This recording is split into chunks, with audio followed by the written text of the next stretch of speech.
তারা সবাই ঐক্যবদ্ধ হয়ে এই পতাকা তলে আপনারা সমবেত হন। তা না হলে আমরা কোনোদিনই আমাদের লক্ষ্যে পৌঁছতে পারবো না।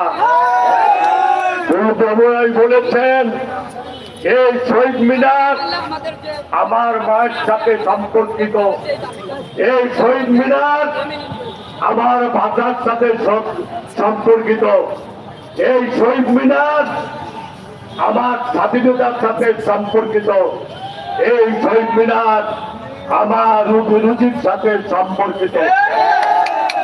আপনারা জানেন ভাই বা বন্ধুরা, পাকিস্তান সরকার আজকাল যারা পাকিস্তানের প্রতি অতি ভালোবাসা দেখান, যারা বন্ধুত্ব দেখান, তাদের কাছে একটি কথা বলতে চাই, ভাই বা বন্ধুরা আমার, পাকিস্তানি সেনাবাহিনী প্রথম বুলডোজার লাগাইছিল আমার এই শহীদ মিনারে। এই শহীদ মিনার গড়েছিল এই দেশের খেটে খাওয়া মেহনতি মানুষেরা।